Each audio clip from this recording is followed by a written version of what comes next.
So we're going to look at how to refine your blocked out areas of color by softening the edges, using erasers, changing the brushes for the erasers and the edges, and looking at some like filtered,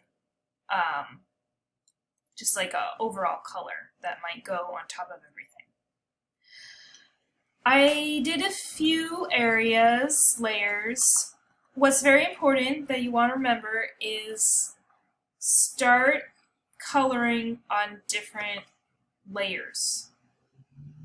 Not all of your coloring should be on the same layer. How do you want to separate them? That's kind of up to you. You can do it by color. For instance, I did this example separated by color. We've got all the green on one layer, the brown on another, the yellow is on another layer, and the pink is on another layer. Remember that these layers here are set to normal, which means that if the pink is on top of the green, we can see it. If it's underneath, it's hidden.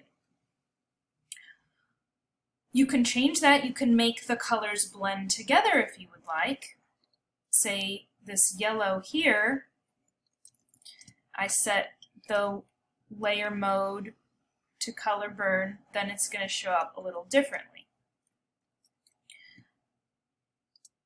So this looks a little crude here, the pink. Let's do some softening of the edges. What I'm going to do is I'm going to select all of the pixels on one layer. And what you need to do that is press Command or Control on a Mac. And then you can see how it looks like a little hand that's like that. And when I press Command or Control, I get a little square marquee tool looking thing next to it. And I click, it's going to show me everywhere that there are pixels. It's selecting all of the pixels on that layer.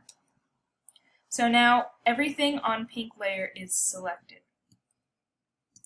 I'm going to go to Select, and I'm going to go to Modify, and I can do a lot of things now. I can contract, which means that it's going into that selection. I can expand, select, modify, we can expand, and we can feather. So why don't we expand? Why not? Let's do an expansion by 3 pixels. So it's expanding, and let's do a feather. Select, modify, and let's feather that. Let's say like 7 pixels and say okay. And now I'm going to take the same color, so I'm going to get the eye. Actually, I don't need the eyedropper tool because I have handy here all my swatches, so I'm getting the same pink. And I'm on the pink layer, and I'm going to make a new fill. So, Option, Delete, or Alt Delete on a PC. And so now you can see kind of what happened there. It has this like little glowing effect. And maybe I don't really like that. So what I'm going to do is make a new layer, and now I'm going to fill again. And this looks a little bit more natural. So now the edges are a little softer. And let's recall this pink. Let's do it again. So Command, click. I have my green. I need to make a new layer. So when I fill, it's not affected by the previous one. This time I want to contract. I want to make it a little, see how that's going too much. So let's modify, let's contract it, by 3 pixels, and we're going to give it a softer edge, so I need to smooth it by 5 pixels, and I want to feather it by 5, 7, okay, and we need to get my color, this one. Fill is Option Delete, and now let's hide that, so you can see it has, this was after, and this is before, the hard edge and the soft edge. So that's how you can kind of make, you can modify your color blocking that you did using the select modify.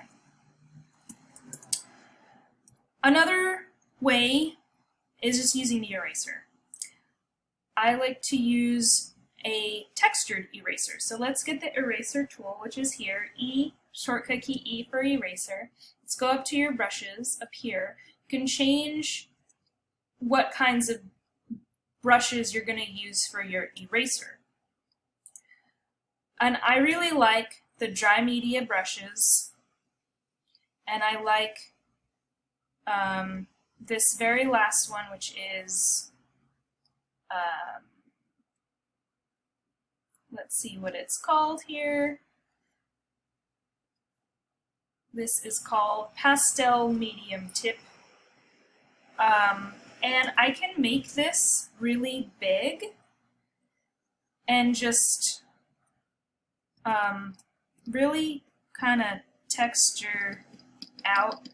If I make it super big, like this,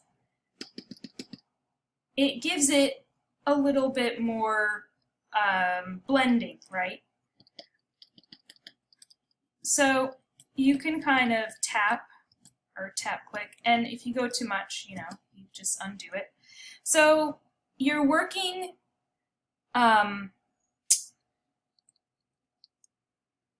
more abstract and then getting detailed as you go, which is how you should always work whenever you're creating art. You're not going to do something super detailed at the very beginning. You want to see like the big picture and then kind of get more detailed as you go, because then that way you work faster.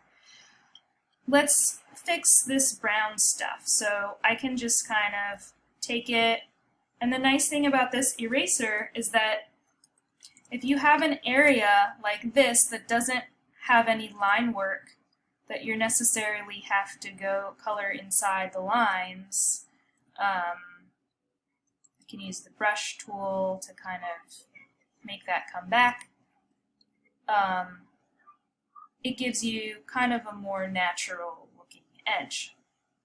So experiment a little bit with different brushes that you might want to erase with. You don't always use brushes just for the paint tool. You will probably end up using brushes also for the eraser tool. So this is a nice way to get some good blending going on that looks natural.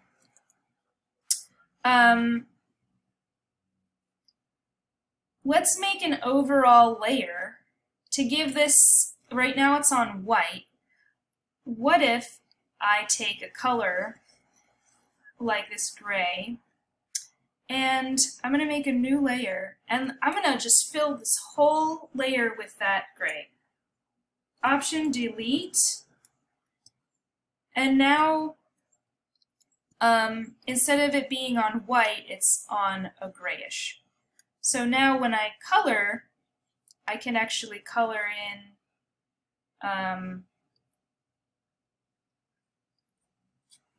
the teapot on a new. You might, instead of doing your layer colors by color name, you might want to call things by the object. For instance, I'm going to call this layer teapot layer, and I'm going to use, instead of a color blocking way to color this, I'm going to use a shortcut, which is the magic wand tool. Up here it says sample all layers. This is helpful when you're using the magic wand tool. I'm on the teapot layer, I'm not on the line work layer. If this was not selected and I click here, there's nothing on the teapot layer at all. So it's just selecting everything, right? So sample all layers is helpful when using the magic wand tool. I'm going to click in there, and very conveniently, because my line work was contained, see how this T is not contained. If I try to make a magic wand selection in there, it's going to get everything. So this is contained, and that way I can use that magic wand tool. I might see if I can get a lighter version of that gray by double-clicking in the foreground color box, getting my brightness, giving it a tint, and now I can fill. Option, delete. And I can decide, okay, I'm going to use this color in the future. Let's add that as a swatch. Do I have 12? 1, 2, 3, 4, 5, 6, 7, 8, 9, 10, 11, 12, 13. Okay, I might have to, adjust some stuff, or maybe I'll say, hello, Katrina, I really want to use this color. Can I please use 13 colors? And maybe I will say, oh, maybe you can. So if you need to use 13, you need to tell me what's happening. Lighter value, a darker value, that way they can kind of contrast each other. So we talked about using the overall colors in a layer to get yourself like a background. Go into the brush libraries for variations on your erasers. Another nice color I like to use for overall backgrounds, that I use it all the time, is I'm trying to emulate an ochre that would be in watercolor. So in watercolor, you use glazing. And in acrylics too, you use glazing. And this is when you use a very light, watered down color, and you're going to use it as a wash all over the place, and it gives you this nice, warmish, kind of antique-y feel. So let's get something like that, and let's see what it looks like now. So this gives you this glow. Say I put it at the very, very top. Let's put it on top of everything, and let's set it to multiply and see what that looks like. So now you can see how multiply kind of affects all of your stuff below. It's a little too dark. Let's change the opacity. I'm going to go to opacity, and I'm going to set it lower. And now let's, we can also make this gray come back. So this gives you that more glowish feeling, right? Warm.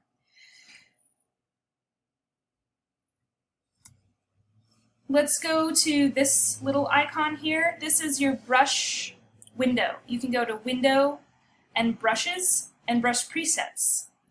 Here you can really get into brushes, and you can change, right, not just the size, but a lot of other stuff. So if you really feel inclined and you want to mess a lot more with brushes, check out this, and then you can use them a little more for erasing and also coloring. So we covered everything: softening the edges using the selection tool, using the eraser tool, checking out the brush libraries to really get in there, and overall color layers to give it a glow or a background color that's not white.